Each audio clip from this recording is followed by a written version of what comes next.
ശക്തിയുടെ കർത്താവിനെ സ്തുതിച്ചാട്ട്, ഒരുങ്ങിയുടെ കർത്താവിനെ സ്തുതിച്ചാട്ട്. Hallelujah, hallelujah. വിശുദ്ധ വേദപുസ്തകം കൽപ്പിക്കുന്ന പഴയ പുസ്തകങ്ങൾ വായിക്കുമ്പോൾ, പുതിയ പുസ്തകങ്ങൾ വായിക്കുമ്പോഴും സമാഗമന കൂടാരം സ്ഥാപിച്ചതിനെ പറ്റിയും വിശുദ്ധ സ്ഥലത്തിന്റെയും അതിവിശുദ്ധ സ്ഥലത്തിന്റെയും പ്രാകാരത്തിന്റെയും പുറത്തെ പ്രാകാരത്തിന്റെയും വ്യവസ്ഥകളെ പറ്റിയൊക്കെ പഠിക്കുമ്പോൾ നമുക്ക് ലഭിക്കുന്ന ചില വസ്തുതകളുണ്ട്. അന്ന് ഒന്ന്, അവരുടെ ഫെലോഷിപ്പ് ഉണ്ടായിരുന്നു. എന്താ ഫെലോഷിപ്പ് എന്ന് പറഞ്ഞ? അല്ല, കൂട്ടായ്മയല്ല ഫെലോഷിപ്പ് എന്ന് പറഞ്ഞ. നമ്മൾ സാധാരണ ഫെലോഷിപ്പ് എന്ന വാക്കിന് കൂട്ടായ്മയിൽ അർത്ഥം കണ്ടെത്താറുണ്ട്. എന്നല്ല, അങ്ങനല്ല അതിന്റെ അർത്ഥം. ചേർച്ച. ഫെലോഷിപ്പ് എന്ന വാക്കിന്റെ അർത്ഥം ചേർച്ച. നമ്മൾ പറയും ഫെലോഷിപ്പ്, നമുക്കൊരു ഫെലോഷിപ്പ് ഉണ്ടാകും, കൂട്ടായ്മ എന്ന അർത്ഥത്തിൽ നമ്മൾ ഉപയോഗിക്കാറുണ്ട്. ഇങ്ങനെ അങ്ങനല്ല. Hallelujah, hallelujah. എന്താ ചേർച്ച എന്ന്? സ്വഭാവത്തിലുള്ള രൂപ സാദൃശ്യം, അല്ലെ സ്വഭാവത്തിലുള്ള ഒരുമിപ്പിക്കൽ. എന്നെ വിട്ടിരിക്കുന്ന പ്രിയ സഹോദരങ്ങളുടെയും സ്വഭാവം വ്യത്യസ്തതയുള്ള, വ്യത്യസ്ത ചിന്താഗതിയുള്ളവ, വ്യത്യസ്ത കാഴ്ചപ്പാടുള്ള, വ്യത്യസ്ത ചിന്തകളും കാഴ്ചകളും നമ്മുടെ ജീവിതത്തിൽ വ്യത്യസ്തമായ സ്വഭാവങ്ങളുള്ളവാക്കും. എന്നാൽ ദൈവാത്മാവിനെ നയിക്കപ്പെടുന്ന നമ്മളുടെ ഒരേ സ്വഭാവം പ്രകടമാകും. ഒരഭിപ്രായമാണ്. പുതിയ നിയമം പഴയ നിയമം പറയുന്നതിനുപരിയായി പുതിയ നിയമം നമ്മളെ ഉറപ്പിക്കുന്ന ഒരു വസ്തുത, ആത്മാവിനുള്ള ഫെലോഷിപ്പ് നമ്മളുടെ ഉള്ളതാണ്. ഹല്ലേലൂയ. ശക്തിയുടെ കർത്താവിനെ സ്തുതിച്ചാട്ട്, ഒരുങ്ങിയുടെ കർത്താവിനെ സ്തുതിച്ചാട്ട്. അത് മീസ പഠിച്ചു കളയുന്ന കാര്യത്തിലോ, തലമുടി പറ്റ വെട്ടുന്ന കാര്യത്തിലോ, എന്റെ ആഭരണങ്ങളുടെ മുടയാളകൾ മാറ്റി ബാഹ്യമായ വിശുദ്ധി സൂക്ഷിക്കുന്ന കാര്യത്തിലോ അല്ല. ദൈവികമായ പ്രവൃത്തി, ജനമനുഷ്യർ ഇടപെടുന്ന രീതികളിൽ, ലോക മനുഷ്യർ ഇടപെടുന്ന രീതികളിലൊക്കെ ഒരേ സ്വഭാവമുള്ളവരായി നമ്മൾ മാറ്റപ്പെടും. ശക്തിയുടെ കർത്താവിനെ സ്തുതിച്ചാണ്. ലോക മനുഷ്യർ നമ്മളെ ചൊല്ലി പറയാൻ ഇടവൈത്യത്തിലില്ല. എങ്ങനെ? ഇവരൊക്കെ കർത്താവിനെ പിൻഗമിക്കുന്നവരെന്ന് പറയുവാൻ ഈ ഇട ഒരുങ്ങിയില്ല. വേഷം കൊണ്ട് അല്ലെങ്കിൽ കണ്ടാൽ അപ്പിയറൻസ് കൊണ്ട് ഒരു പാസ്റ്ററിനെ തോന്നത്തില്ലായിരിക്കാം. പക്ഷേ പ്രവൃത്തി കാണുമ്പോൾ, നിന്റെ സംസാരം കേൾക്കുമ്പോൾ അവർ പോലും അറിയാതെ പറഞ്ഞു തുടങ്ങും, ഇവൻ ദൈവത്തിന്റെ ശക്തിയായി നിറയപ്പെട്ടവൻ. കുരുട്ട് കണ്ണുകളെ തുറക്കുന്ന, അവനെ ചെവിയെ തുറക്കുന്ന, മുടങ്ങുകളെ എഴുന്നേൽപ്പിക്കുന്ന, മരിച്ചവരെ ഉയർപ്പിക്കുന്ന ശുശ്രൂഷ എന്നിലൂടെ നിങ്ങളുടെ വെളിപ്പെടുക എന്ന കർത്താവ് ആഗ്രഹിക്കുന്നു. അത് ഏറ്റെടുക്കുന്ന കരവേറ്റത്തെ സ്വീകരിച്ചാൽ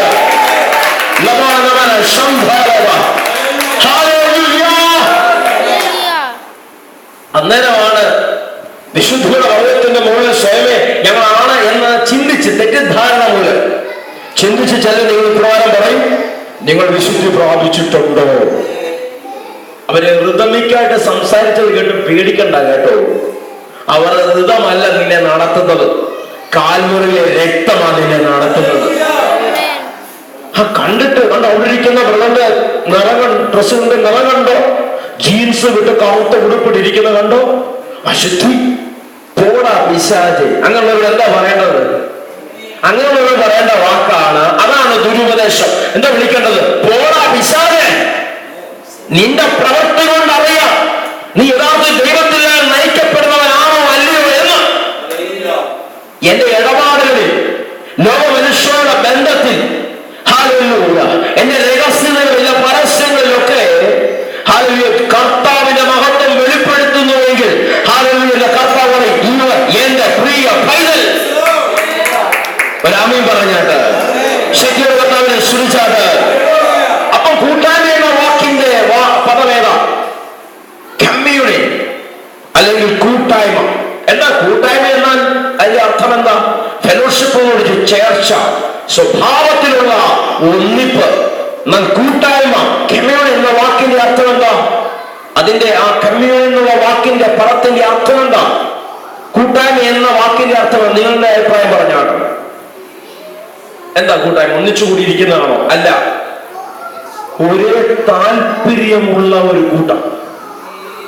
എനിക്കും ഇവിടെ ഇരിക്കുന്ന ഓരോ സഹോദരനും വലിയ, നമുക്ക് ഏതൊക്കെ ദേശങ്ങളിൽ എവിടെയൊക്കെ സഭകളുണ്ടോ, അല്ലെങ്കിൽ ദൈവനാമത്തിൽ നിൽക്കുന്ന ഏതൊക്കെ കൂട്ടങ്ങളുണ്ടോ, അവർക്കെല്ലാം ഒരേ താല്പര്യമായിരിക്കും. വ്യത്യസ്ത ചിന്തകൾ കാണത്തില്ല. ഹല്ലേലൂയ. ഒന്ന് ചിന്തിച്ചു നോക്കിക്കേ, ഞങ്ങളെ ഒരു കൂട്ടായ്മയില, എവിടാ കൂട്ടായ്മയിലാന്ന് പറയുമ്പോൾ തന്നെ ഗുണ്ടൻ ഗുസ്തി സെക്രട്ടറി സ്ഥാനത്തിനും പ്രസിഡന്റ് സ്ഥാനത്തിനും ഒക്കെ വേണ്ടി അടിയിടുന്ന ഇലക്ഷൻ വെക്കുന്ന ഈ വിഭാഗങ്ങളാണ് വിശുദ്ധിയുടെ ഹല്ലേലൂയ പർവ്വതത്തിന്റെ മേലെ ഞങ്ങളെന്ന് സ്വയം അഭിമാനിക്കുന്നവർ. എന്റെ യേശുവപ്പ ഒരു ഇലക്ഷനിൽ നിന്ന് ഹല്ലേലൂയ ഒരു സ്ഥാനം പിടിച്ചു വെക്കാൻ വേണ്ടി ശ്രമിച്ചവനല്ലേ? അല്ല. ഹല്ലേലൂയ. ഇന്ന് ഓരോന്നിന്റെ ഔദ്യോഗിക സ്ഥാനങ്ങളിലെ ഇലക്ഷൻ നിൽക്കുകയും ആ ഇലക്ഷനിൽ നിൽക്കുന്നവരെ താഴെ കാലെ പിടിച്ച് വലിച്ചിറക്കുകയൊക്കെ ചെയ്യുന്ന ഹല്ലേലൂയ പെന്തക്കോസ്റ്റൽ സമൂഹങ്ങളിൽ നമ്മൾ ചുറ്റും കാണുമ്പോൾ തിരിച്ചറിയുള്ള പെന്തക്കോസ്റ്റൽ അനുഭവമുള്ള യഥാർത്ഥ പെന്തക്കോസ്റ്റുകാരാണ് നമ്മൾ. എന്റെ അപ്പൻ പ്രതി മാറിക്കാൻ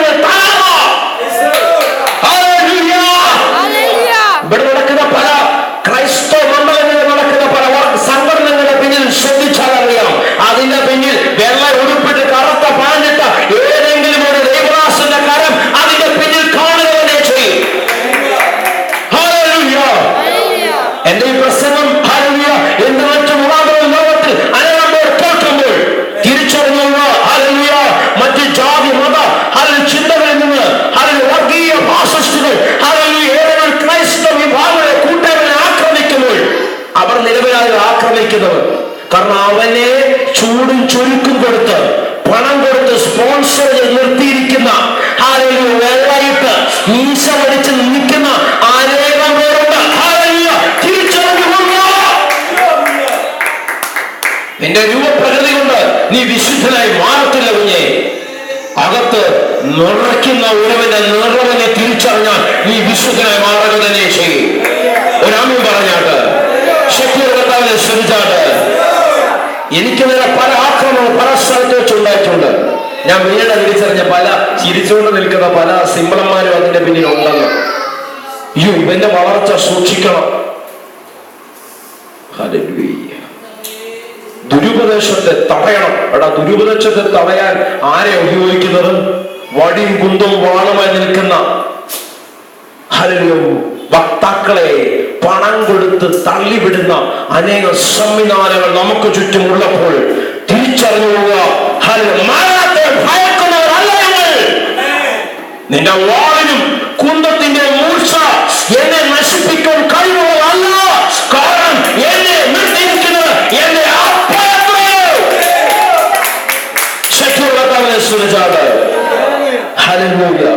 അപ്പൊ ഒരേ താല്പര്യമുള്ളവരായിരിക്കും. ഹല്ലേലൂയ. എന്താ ഒരേ താല്പര്യം? ആ നിത്യതയിൽ എങ്ങനെയെങ്കിലും എത്തണം. ഹല്ലേലൂയ. എന്റെ അപ്പൻ കാണിച്ച ആ സ്നേഹം മറ്റുള്ളവരോട് പകരണം. വഴിയിലൊരുവൻ വീണ് കിടന്നാൽ അവനെ എഴുന്നേൽപ്പിക്കണം. കരയുന്നവന്റെ കണ്ണുനീരിനെ തുടയ്ക്കണം.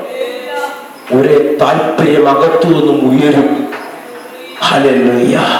ഒരേ താല്പര്യമുള്ളവരായി നമ്മൾ മാറട്ടെ. ഹല്ലേലൂയ. മറ്റൊരു വസ്തുതയാണ് പഴയ പുസ്തകം വായിക്കുമ്പോൾ പുതിയ പുസ്തകത്തിൽ കോൺകോർഡ്. ഇറ്റ് മീൻസ് പൊരുത്തം. നമുക്ക് പലപ്പോഴും ഉപയോഗിക്കുന്നുള്ള ഒരു വാക്കാ പൊരുത്തം. ഇവിടെ പൊരുത്തം എന്ന പദം കൊണ്ട് അർത്ഥമാക്കുന്ന ശബ്ദത്തിലുള്ള യോജിപ്പ്. ഹല്ലേലൂയ. ശബ്ദത്തിലൊരു യോജിപ്പുണ്ടായിരിക്കും.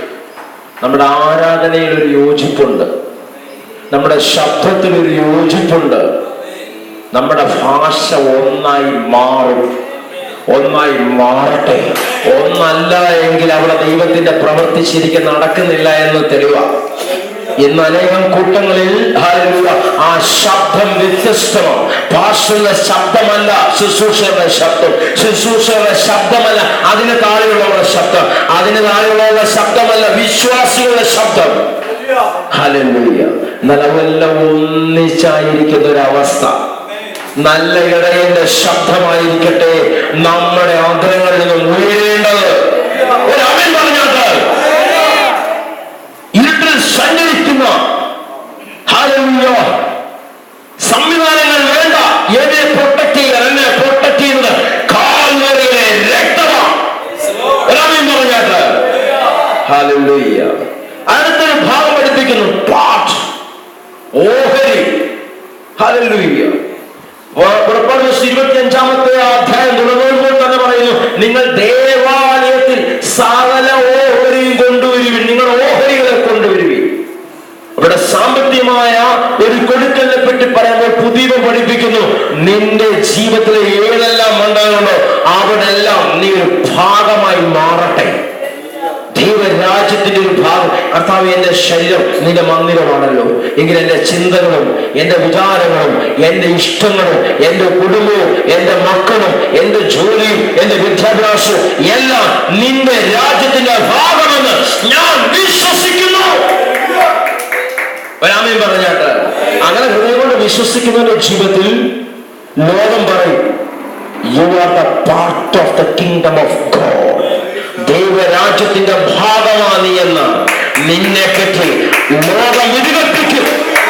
ഒരാമയും പറഞ്ഞാട്ട് ഹല്ലേലൂയ. 5-ാമത്തെ വിശുദ്ധ വേദപുസ്തകം കൽപ്പിക്കുന്ന 5-ാമത്തെ പ്രധാന തത്വം എഗ്രിമെന്റ്.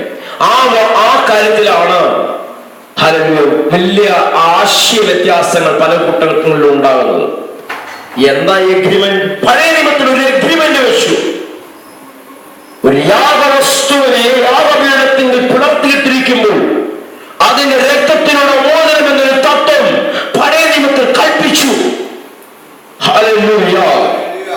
6 കവല വിളക്കുകളുള്ള വിളക്കിൽ കത്തുന്ന തിരികളെ നോക്കി ഭയത്തോടെ നിൽക്കുന്ന സമൂഹത്തിന്റെ മുമ്പാകെ എന്റെ ദൈവം ചില വ്യവസ്ഥകളെ വെച്ചു. എന്നാൽ കൃപാസിംഹാസനത്തിന് മുമ്പ് ഭയത്തോടെ ഞാൻ നിൽക്കുന്നത് സന്തോഷത്തോടെ അവന്റെ സന്നിധിയിലായിരിക്കുവാൻ പുതിയ നിയമം എന്നെ പഠിപ്പിച്ചു. ശക്തിയോടെ കർത്താവിനെ സ്തുതിച്ചാട്ട്. അന്ന് നോട്ടം വിളക്കിന്റെ പ്രകാശത്തിലായിരുന്നു. ഇന്ന് നോട്ടം സൂര്യനെ, നക്ഷത്രങ്ങളെയും സർവചരാചരങ്ങളെയും ഒറ്റ വാക്കുകൊണ്ട് ഉണ്ടാക്കിയ എന്റെ അപ്പന്റെ മുഖത്തെ ശോഭയിലത്രേ ഇന്നെന്റെ നോട്ടം. ആ പ്രകാശത്തിന് ആശ്രയം വെക്കുന്നതുപോലെ ഞാൻ താഴെ ആകത്തില്ല.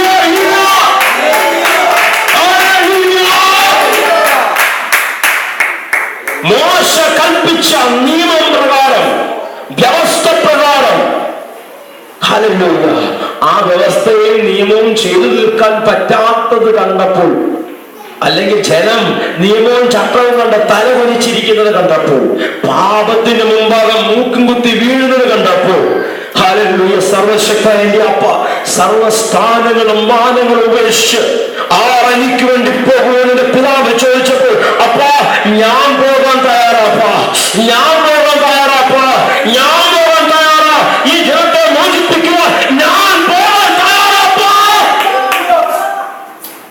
ശക്തിയുള്ള കർത്താവിനെ സ്തുതിച്ചാട്ട്. എന്റെ അപ്പ എനിക്ക് വേണ്ടി ഒരു വ്യവസ്ഥ വെച്ചു.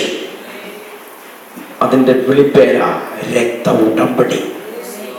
അത് യാഗമൃഗത്തിന്റെ അല്ലെങ്കിൽ യാഗത്തിന് വെച്ചിരിക്കുന്ന പക്ഷിയുടെ ശരീരത്തിൽ നിന്നും വന്ന രക്തമല്ല കേട്ടോ, ആ രക്ത ഉടമ്പടിക്ക് അടിസ്ഥാനം. ഹാബേലിന്റെ രക്തത്തേക്കാൾ ഗുണകരമായി സംസാരിക്കുന്ന ആ പുണ്യാഹ രക്തത്തിന്റെ ശക്തിയിലത്രേ ഞാൻ ആയിരിക്കുന്നത്. നമ്മുടെ ശ്രദ്ധ മാറുമ്പോൾ ഹല്ലേലൂയ, ജീവിതത്തിന്റെ അവസ്ഥകളിൽ വ്യത്യാസം വരും. അവിടെ ശ്രദ്ധ പോകരുത്. ഹല്ലേലൂയ. ശ്രദ്ധ ഉളവാണ് എന്തിലാ? ഞാൻ ഒരു എഗ്രിമെന്റിന്റെ അകത്തുള്ള ബോധ്യമുള്ളത് കൊണ്ടാണ്. ആ എഗ്രിമെന്റ് എനിക്ക് നൽകുന്ന ഉറപ്പാണ്. എന്താ? എന്റെ ശരീരം ദൈവം വസിക്കുന്ന മന്ദിരം. ആ കെട്ടിടത്തെ ഉയർത്തുന്നത് ആരാ? എന്റെ യേശു. അശുദ്ധിയുടെ ശക്തികളെ അഴിച്ചു കളയുവാൻ അവന്റെ കൃപ ധാരാളം മതി. ബലഹീനതയിൽ സഹതാപം കാണിക്കാൻ കഴിയാത്തവനല്ലവൻ. ഹല്ലേലൂയ. ബലഹീനതയിൽ തുണ നൽകുന്ന യേശുവിന്റെ രക്തത്താൽ എനിക്ക് മോചനം വന്നു കഴിഞ്ഞു. ഹല്ലേലൂയ. അത് സകലം നിവർത്തിക്കപ്പെട്ട് കഴിഞ്ഞു. ആ നിവർത്തികരണ ശുശ്രൂഷയിൽ ഞാൻ വിശ്വസിക്കുന്നത് കൊണ്ട് തന്നെ ഞാനായിരിക്കുന്നത് പ്രമാണത്തിന്റെ ശക്തികളല്ല. പ്രമാണത്തെ നിവർത്തിക്കുവാൻ അനേകം കൂട്ടങ്ങളും കൂട്ടായ്മകളും കൂടുമ്പോൾ തിരിച്ചറിയുക ഞാനായിരിക്കുന്ന പ്രമാണത്തെ നിവർത്തിക്കാനല്ല, നിവർത്തിച്ചവന്റെ ശക്തി ലോകത്തിൽ കാണിച്ചു കൊടുക്കാനാണ്. നിവർത്തിച്ചവന്റെ ശക്തി ലോകത്തിന് മുമ്പാകെ കാണിച്ചു കൊടുക്കുവാൻ. എന്തൊക്കെയാ നിവർത്തിച്ചവൻ ചെയ്തത്? വേശ്യ സ്ത്രീക്ക് മോചനം കൊടുത്തു. പാവനിയായവളെ പാവനമായ സ്ഥലത്തേക്ക് എത്തിച്ചു. കുരുട്ട് തങ്ങളെ തുറന്നു. രക്തസ്രാവം ബാധിച്ച സ്ത്രീയെ സമൂഹം ഭ്രഷ്ടകൽപ്പിച്ച് മാറ്റി നിർത്തിയപ്പോൾ അവളെ ദൈവരാജ്യത്തിന്റെ അകത്തേക്ക് സൗഖ്യത്തോടെ കൊണ്ടുവന്നെത്തിച്ച യേശു, മരിച്ചു നാട്യമറ്റ ശരീരത്തിന്റെ മേൽ ജീവൻ നിറഞ്ഞ യേശു, ആ യേശുവയുടെ നിവർത്തികളുടെ ശുശ്രൂഷയിൽ ഞാൻ വിശ്വസിക്കുന്നതുകൊണ്ട് തന്നെ സർവ്വ രോഗങ്ങളും സർവ്വ ബന്ധനങ്ങളും സർവ്വ പൈശാചിക വാഴ്ചകളും എന്റെ മുമ്പാകെ മുട്ടും മറക്കുക തന്നെ ചെയ്യും. പറഞ്ഞാട്ട് നിങ്ങളുടെ വീടിന്റെ അവിടെ ഭയങ്കര ഒരു കെട്ട് കാണുക കേട്ടോ. ആണാണ്ടൊരിച്ച് സംഭവം ചെയ്തിട്ടുണ്ട്. ഇങ്ങനെ പറഞ്ഞ് പ്രാർത്ഥിക്കാനും ഉപസിക്കാനും വരുന്നവരെ എന്തോ വിളിക്കണം? എന്താ വിളിക്കണ്ടേ? പോടാ പിശാച്. ഇങ്ങനെ വിളിക്കണ ഇച്ചിരി കട്ടി വേണം കേട്ടോ. എന്താ വിളിക്കണ്ടേ? പോടാ ദുഷ്ട പിശാചേ. മറ്റുള്ള അയൽവക്കങ്ങളോടും വ്യക്തികളോടും ശത്രുത്വം വളർത്തുന്നതല്ല ദൈവിക ശുശ്രൂഷ. അവൻ ചെയ്ത ആ പരിപാടിയുടെ ഫലമാണ് എന്റെ ജീവിതത്തിൽ ഉണ്ടാകുന്നത്.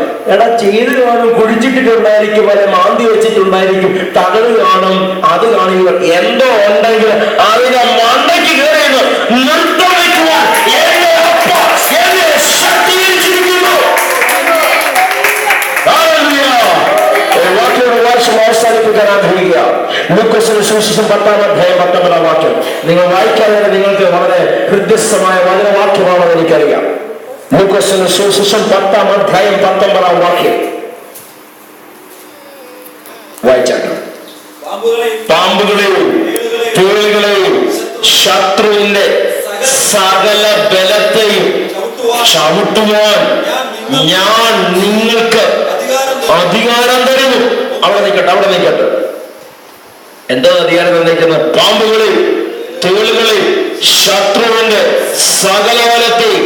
അപ്പൊ പോരാട്ടമാ, ബന്ധനമാണെന്ന് പറഞ്ഞാൽ പറയുന്നവന്റെ വാഴ്ചയുടെ മേൽ അധികാരമെടുക്കണം.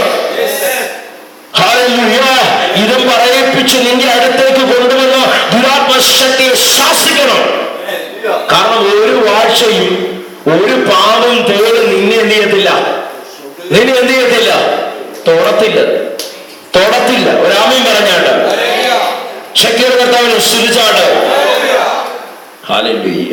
പാമ്പുകളെയും തേളുകളെയും ശത്രുവിന്റെ സകല ബലം, അതിന് എന്തൊക്കെ ബലമുണ്ടോ അതിന്മേലെല്ലാം ജയമെടുക്കുവാൻ, അതിനെയൊക്കെ ചവിട്ടുവാൻ എന്റെ കർത്താവ് എന്നെ ആക്കി വെച്ചിരിക്കുന്നു.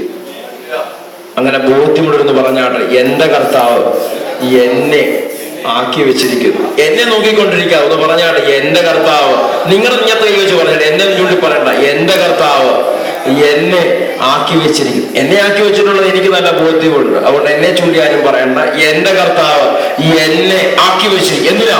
പാമ്പുകളെയും തേളുകളെയും ശത്രുവിന്റെ സകലബലത്തെയും ചവിട്ടിയാൽ എന്തോ പറ്റും? പോരാട്ടമടിക്കും, ബന്ധനമുണ്ടാവും. അതുവഴി വന്ന് ഇതുവഴി വന്ന് നിന്നെ ബന്ധിച്ചു കളയും. പിശാചേ. അതിനടുത്ത വാക്കുകൾ വായിച്ചാൽ പറയും, ഒന്നും നിങ്ങൾക്ക് ഒരിക്കലും ദോഷം വരുത്തത്തില്ലെന്ന്.